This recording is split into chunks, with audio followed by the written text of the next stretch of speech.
اخوت فاؤنڈیشن کا آئیڈیا ہے یہ آپ کو کیسے آیا؟ آپ ایک سول سرونٹ تھے، اس سائٹ پہ آپ کیسے آ گئے؟ دیکھیں سر، اس کی بڑی طویل کہانی ہے، لیکن مختصر الفاظ میں کہ میں نے ایک کتاب پڑھی تھی کبھی جس پہ لکھا تھا کہ وہ مقام جہاں خواہش قلبی اور فرض منصبی مل جائیں خوش نصیبی کہلاتا ہے، اور انسان کو زندگی بھر اس مقام کو تلاش کرنا چاہیے۔ تو سول سروس پہلے میں میڈیسن میں دل نہیں لگا، پھر سول سروس میں آ گئے۔ تو بہرحال یہاں پر بھی محسوس ہوا کہ وہ انڈیپینڈنس آف تھاٹ نہیں ہے، subservience to rules and regulations, اور آپ کے اندر جو کریٹیوٹی ہے یا آؤٹ آف باکس سلوشنز ہیں ان کی گنجائش کم ہے۔ تو پھر ایک دن یہی کہا کہ زندگی تو ایک ہی دفعہ ملنی ہے، کوئی ایسا کام کریں جس سے اپنی صلاحیتوں سے وہ متصف ہو، ہم آہنگ ہو۔ تو یوں ہم نے یہ کام شروع کیا، اور یہ میں امریکہ میں بھی پڑھتا رہا تو وہاں سے پتہ چلا کہ جو فائنینشیل انکلوژن ہے، چھوٹے قرضے ہیں، یہ زندگی میں بہت بڑی تبدیلی لاتے ہیں۔ تو ہم نے پھر اس میں ایک انوویشن یہ کی کہ یہ قرضے بغیر سود کے ہونے چاہیے۔ آپ مجھے 10,000 روپے دیتے ہیں یا میں کسی کو دیتا ہوں تو میں اس سے 11,000 تو نہیں لیتا۔ تو انڈیویژول قرض حسن کے تصور کو ہم نے انسٹیٹیوشنلائز کر دیا۔ اب بنیادی بات یہ ہے کہ یہ تصور آتا کہاں سے ہے؟ تو اس سلسلے میں ہمیشہ یہ کہتا ہوں کہ اخوت ایک ادارہ ہے، بطور ادارہ ہم چھوٹے قرضے دیتے ہیں، لیکن اس کا جو ماخذ ہے وہ جہاں سے یہ ویژن ایمینیٹ ہوتی ہے اس کو ہم مواخات مدینہ کہتے ہیں۔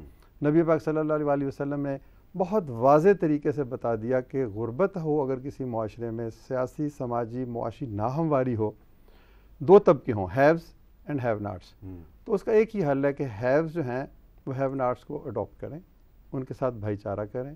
ایک شخص ادھر سے اٹھ کے ایک شخص ادھر کے والے کو کہے کہ تمہارے غم میرے، میری خوشیاں تمہاری۔ تو یہ آپ سوچیں، ہم نے جب اس کو سپر امپوز کیا پاکستانی معاشرے پہ تو ہم نے کہا کہ اگر 50% لوگ ہیو ناٹس ہیں تو 50% تو ہیوز ہیں۔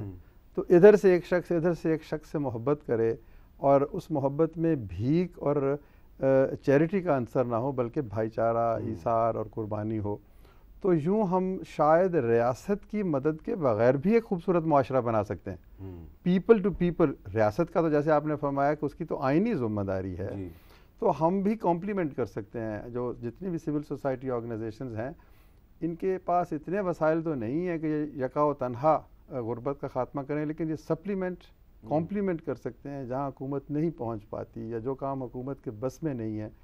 تو اسی لیے ہم نے اس مواخات کے تصور کو اخوت کے قرض حسن کی حکمت عملی میں ڈھالا۔ ڈاکٹر عاصم یوسف صاحب، شوکت خانم کے بارے میں سب کو پتہ ہے کہ پہلے لاہور میں ایک ہاسپٹل کینسر کا بنایا گیا، پھر پشاور میں بنایا گیا، اب آپ کراچی میں بھی بنا رہے ہیں۔ تو ہم آپ سے یہ جاننا چاہیں گے کہ کتنے فیصد جو مریض ہیں ان کا علاج آپ مفت کرتے ہیں، اور جو باقی جو اخراجات ہیں وہ آپ کیسے پورے کرتے ہیں؟ جی شکریہ۔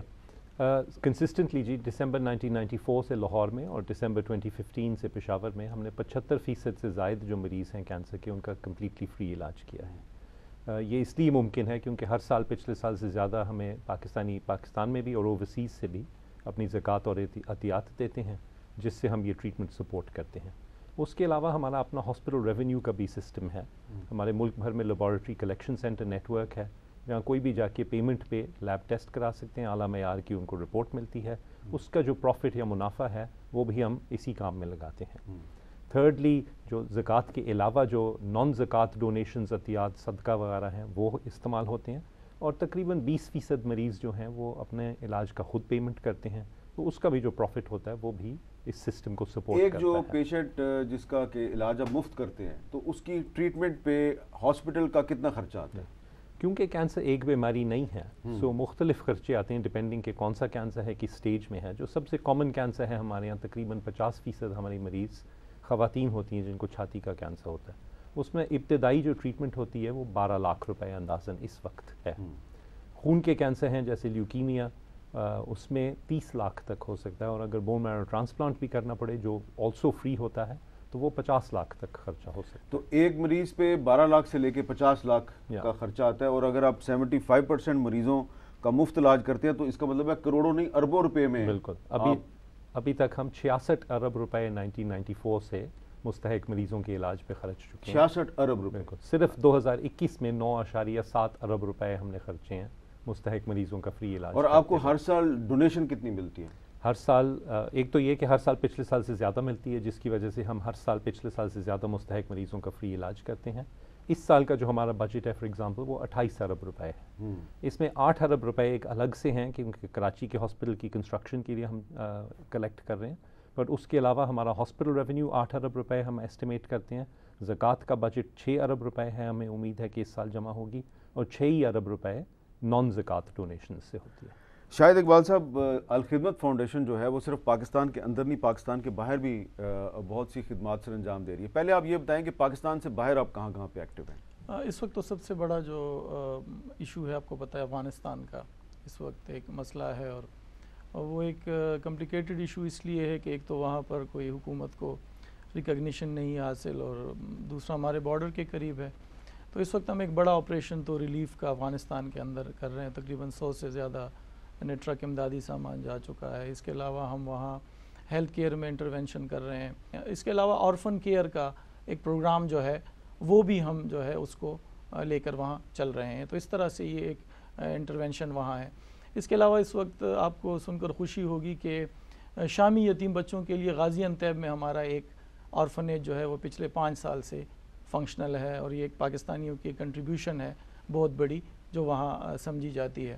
اس کے علاوہ ہم آرفن سپورٹ کا کام کر رہے ہیں، روہنگیا کے ریفیوجی کیمپس میں ہم کام کر رہے ہیں، اور باقی اس وقت فلسطین میں ہم جو ہے یعنی جو ویسٹ بینک ہے اس میں ہم ایک ہاسپٹل جو ہے بچوں کے لیے وہ بھی تعمیر کر رہے ہیں. یہ بڑی امپورٹنٹ بات ہے، اس کے بارے میں ذرا بتائیں. ویسٹ بینک میں آپ فلسطین کے بچوں کے لیے ہسپتال جی بنا رہے ہیں. بالکل بالکل. تو وہاں پہ آپ کے ساتھ کولیبوریشن کون کر رہا ہے؟ منسٹری کے ساتھ، منسٹری آف ہیلتھ جو وہاں کی ہے اس کے ساتھ ہمارا MOU ہے، اور ایک جو ڈاکٹر وداؤٹ بارڈرز جو ترکی کی تنظیم ہے، یہ ہم 3 لوگوں کا یعنی 3 آرگنائزیشن کا ایک جوائنٹ وینچر ہے انشاءاللہ. اور یہ اور پاکستان میں آپ کتنے یتیم بچے جو ہیں ان کی کفالت کرتے ہیں؟ اس وقت ہمارے 19,000 بچے جو ہیں وہ ہماری کفالت میں ہیں. یہ پورے ملک میں پہلے ہوئے ہیں، اور اس میں ہمارے 2 پروگرامز ہیں. ایک ہمارا گھروں پر کفالت کا پروگرام ہوتا ہے جس کو ہم آرفن فیملی سپورٹ پروگرام کہتے ہیں. دوسرا جو ہے وہ ہمارا آغوش ہومز جو ابھی آپ سے ذکر بھی ہو رہا تھا، آرفنیجز ہیں. اس وقت ہمارے 18 آرفنیج جو ہے یہ ملک میں فنکشنل ہیں. 4-5 انشاءاللہ اس سال مزید جو ہے وہ بن جائیں گے. ٹھیک ہے. ڈاکٹر امجد ثاقب صاحب، یہ جو آپ سود کے بغیر قرضے دیتے ہیں کتنی اماؤنٹ ہوتی ہے عام طور پہ، اور ان کی واپسی کی شرح کیا ہے؟ جی اس میں اب مختلف قسم کے شرح ہے، لیولز ہیں اور اپر لیمٹس ہیں. عام طور پر ہم 1 لاکھ روپے تک کے کاروباری قرضے دیتے ہیں، اور اب کوائٹ ریسنٹلی 3-4 مہینے پہلے حکومت پاکستان کے ساتھ ہمارا ایک بہت بڑا MOU ہوا جس میں اخوت کے علاوہ بھی کچھ اور ادارے شامل تھے. اس میں پھر حکومت نے کہا کہ ہم 5 لاکھ روپے تک کے قرضے دیں گے بغیر سود کے انٹرپرائز کے لیے، 1.5 لاکھ تک کے قرضے دیں گے کسانوں کو، اور 20 لاکھ تک کے قرضے دیں گے ہم ہاؤسنگ سیکٹر میں. اور اس کی جو فائنینشیل کاسٹ ہے اور اس کی جو آپریشنل کاسٹ ہے وہ حکومت اٹھائے گی. ہم ایک انٹرمیڈیری کے طور پہ کام کریں گے، کیونکہ ایک جو کمرشل بینک ہے اس کو نہیں علم کہ غریب آدمی کون ہے، کہاں رہتا ہے، اس کے ساتھ کیسے انگیج ہونا ہے. ہمارے جیسے ادارے جو مائکرو فائنانس کرتے ہیں ان کی نبض ہے ان لوگوں کے اوپر کہ کیسے پیسے دینے ہیں، کیسے واپس لینے ہیں. تو یہ ایک ٹرائی پارٹائٹ ریلیشن شپ ہے. آپ کا ایکسپیرینس کیا ہے، واپسی کی شرح کیا ہے؟ جی دیکھیں، ہمارا الحمدللہ اخوت جو پچھلے 20 برس میں ہم نے تقریباً 162 ارب روپے دیے ہیں حامد صاحب، اور ہم نے پاکستان کی ایک نئی تصویر دنیا کو پیش کی ہے کہ لوگ کتنے کریڈٹ وردی ہیں، کتنے آنیسٹ ہیں، کتنے محنتی ہیں. 99.9% کے حساب سے یہ رقم ہمیں واپس ملی. 99.9؟ جی، نہ ہمارے پاس کوئی پٹواری ہے، نہ ہمارے پاس کوئی پولیس والا ہے، نہ ہمارے پاس کوئی بینکنگ کورٹ ہے. یہ دراصل بات یہ ہے کہ کریڈٹ کا جو لفظ ہے نا، یہ ایک لاطینی زبان کا لفظ ہے. اس کا معنی ہے ٹرسٹ. اس کا آغاز ہی ٹرسٹ پہ ہوتا ہے. بینکوں نے اس کو ٹرسٹ کی بجائے کولیٹرلائز کر دیا. ہم جب لوگوں سے کہتے ہیں کہ ہم آپ کے ساتھ ایک رشتہ بنانے آئے ہیں مواخات کا، آپ ہمارے بھائی ہیں، ہم آپ کی ساتھ وہی رشتہ بنانا چاہتے ہیں جو اللہ کے رسول صلی اللہ علیہ وسلم نے بتایا. اب اس رشتے کا تقاضا یہ ہے کہ ہم آپ کی مدد کریں. تو ہم ایک اور اسلامک کانسیپٹ لے کر آئے ہیں، اس قرض حسن. ہم آپ کو بھکاری نہیں دیکھنا چاہتے. ہم کہتے ہیں جاؤ جا کے کام کرو. ہم اس شخص کو صرف قرضہ نہیں دیتے بلکہ اس کی جو تھوڑی سی سوشل گائیڈنس بھی دیتے ہیں، سماجی رہنمائی بھی کرتے ہیں، پھر اس کے ساتھ ایسا ہمارا ریلیشن شپ قائم ہوتا ہے کہ وہ ہمیں دھوکہ دینے کا میں نہیں جو سوچتا۔ چیز سمجھنا چاہ رہا ہوں وہ یہ ہے کہ عام طور پہ ہم نے دیکھا ہاؤس بلڈنگ فنانس کارپوریشن جو ہے وہ قرضہ دیتی ہے گھر بنانے کے لیے، پھر وہ قرضہ واپس نہیں ہوتا، پھر وہ لیٹیگیشن کے کیس شروع ہو جاتے ہیں، کوئی بینک کسی کو قرضہ دیتا ہے وہ قرضہ واپس نہیں ہوتا، پراپرٹیاں ضبط ہو جاتی ہیں۔ آپ کا معاملہ ہی بالکل مختلف ہے، آپ کہہ رہے ہیں 99.9% لوگ جو ہیں وہ قرضہ واپس کر دیتے ہیں، تو اس کا مطلب ہے آپ قرضہ دیتے ہیں غریب لوگوں کو، مستحق لوگوں کو، غریب لوگوں کو اور قابل اعتماد لوگوں کو۔ آپ دیکھیں یہ ایک پاکستان نیا دریافت ہوا ہے، ایک پاکستان وہ ہے جو قرضے لے کے معاف کرواتا ہے، ایک پاکستان وہ ہے جو قرضے بھی دیتا ہے، اور ہم صاحب ایک منٹ بات سنیے، قرضے بھی دیتا ہے اور پھر وہ ہمیں ڈونیشن بھی دیتا ہے۔ ہاں وہ کہتا ہے کہ میں آج لینے والا نہیں ہوں، آج دینے والا ہوں، یعنی وہ 1000 روپے اگر شام کو کمائی کرتا ہے نا جی اپنی، تو وہ کہتا ہے کہ ایک قسط کے علاوہ میں 1 روپیہ روز واپس اضافی کروں گا۔ میں ایک چیز سمجھنا چاہ رہا ہوں، اف آئی ایم رانگ آپ مجھے کریکٹ کر دیں، کہ ایک پاکستان وہ ہے جو امیروں کا پاکستان ہے، وہ بینکوں سے قرضے لے کے کھا جاتے ہیں، واپس نہیں کرتے۔ ایک پاکستان غریبوں کا پاکستان ہے، جو اکثریت کا پاکستان ہے، جو میجورٹی کا پاکستان ہے، ان کو ڈاکٹر امجد ثاقب کا اخوت فاؤنڈیشن قرضہ دیتا ہے، 99% قرضے واپس آ جاتے ہیں۔ اس کا مطلب ہے پاکستانیوں کی اکثریت ایماندار ہے۔ جی بالکل، پاکستانیوں کی اکثریت ایماندار ہے، دیانتدار ہے، محنتی ہے۔ دیکھیں جو اصل پیمانہ ہے نا وہ یہ ہے کہ میں ریلیشن شپ کیسے بناتا ہوں۔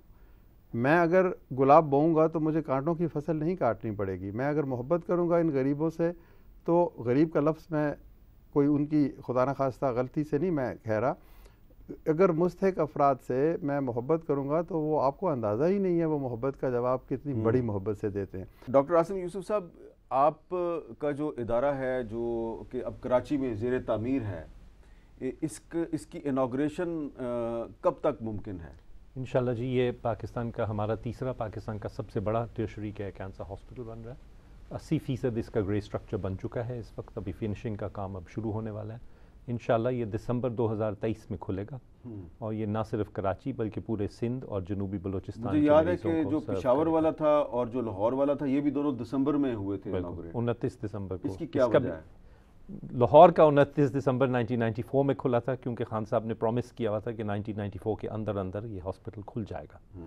پشاور کا ہم نے پھر کوشش کی کہ اسی ڈیٹ پہ کریں۔ کسی پیشنٹ سے کروایا تھا؟ جی ہمیشہ ہمارے یہاں وی آئی پی کلچر بالکل نہیں ہے، ہم بلیو کرتے ہیں کوالٹی اور ایکوالٹی میں۔ پہلا ہسپتال بھی ایک پیشنٹ نے، سمیرہ یوسف جو پہلی ہسپتال کی بچی تھی پیشنٹ، اس نے کھولا تھا، بعد میں وہ صحتیاب ہو کے ہماری امپلائی بھی رہی تھی بہت سال۔ پشاور کا ہسپتال بھی اسی طرح ایک چائلڈ کینسر پیشنٹ نے کھولا تھا، تو یہ ٹریڈیشن ہے ہمارا۔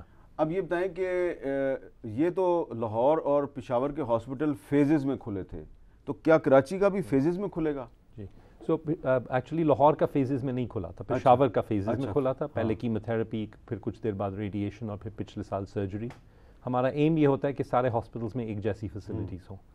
پشاور ریلیٹیولی قریب ہے لاہور سے، تو اس کو ہم لاہور سے سپورٹ کر سکتے تھے۔ کراچی اوبیسلی زیادہ دور ہے، بڑا شہر ہے، ہمیں وہاں وہ چیلنجز نہیں ہوں گے مین پاور اور چیزوں کے جو پشاور میں تھے۔ سو پلان یہ ہے کہ کراچی انشاءاللہ فل فلیجڈ ایک ساتھ سارے ڈپارٹمنٹس فلی فنکشنل ہوں گے۔